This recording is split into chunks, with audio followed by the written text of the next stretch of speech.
जियो की 53वीं क्लास जिसमें अपा चक्रवात के दो टाइप पढ़ा थे। एक तो था शीतोष्ण चक्रवात और दूसरा उष्ण कटिबंधीय चक्रवात।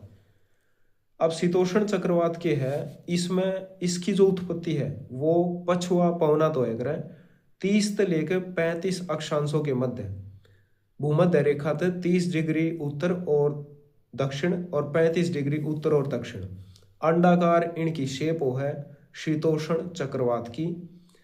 और पश्चिम से पूर्व इनके आगमन या भ्रमण की दिशा है 150 किलोमीटर से लेकर 3000 किलोमीटर तक इनका आकार हो सका है।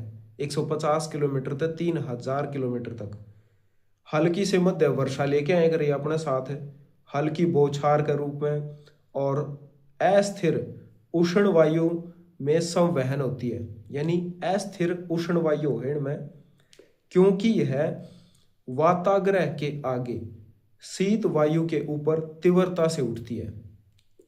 अब है इसी के तीन टाइप पढ़ांगे अपन, यानी शीतोष्ण चक्रवात को तीन वर्गों में बांटा है। एक तो गतिशील चक्रवात, एक तापीय चक्रवात और दूसरा द्वितीय चक्रवात।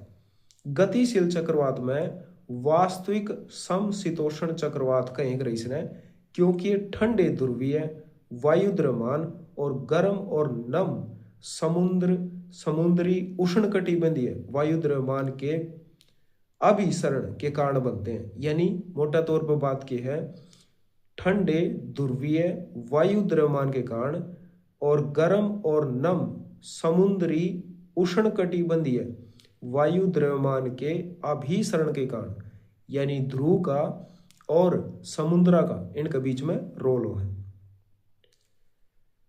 दूसरा है फिर तापीय चक्रवात। तापीय चक्रवात में समशीतोष्ण क्षेत्रों में ग्रीष्म काल में महाद्वीपों पर निम्न दाब के केंद्रों के विकास के कारण बनी हवाएं सभी दिशाओं में निम्न दाब केंद्रों की ओर चलने लगती है।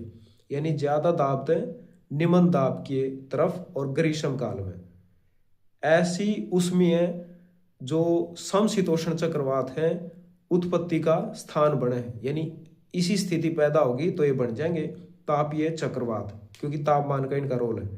ग्रीष्म काल में भूमि की सतह पर विकसित होंगे, उदाहरण के तौर पर अलास्का, एरेबियन प्रायद्वीप, SW USA और NW ऑस्ट्रेलिया या समुद्रियों, और जो सर्दियों में है समुद्री सतहों पर जैसे